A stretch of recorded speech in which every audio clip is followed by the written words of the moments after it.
जाणीवेने आपण सगळेजण पोहोचे झालेलो आहोत। या ठिकाणी वैनी साहेबांनी अतिशय एक खंबीरपणे या ठिकाणी निर्णय घेऊन आज राज्याच्या उपमुख्यमंत्री झाल्या।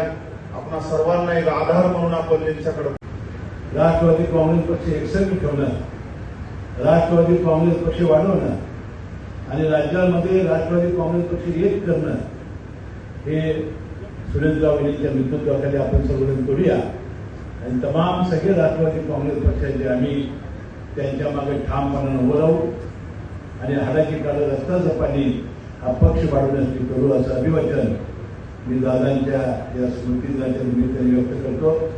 आणि तमाम बारामतीकरांना ज्यावेळेला निवडणुकीचा उमेदवारी अर्ज परत घेतले जातील त्यानंतर दुर्दैवानं जर काय प्रसंग आलाच तर मग आपण असं भाषण करू की मला वाटते देशामध्ये रेकॉर्ड ब्रेक निवडणुकीचा निकाल लागेल असं काम करून दाखवू। पुन्हा एकदा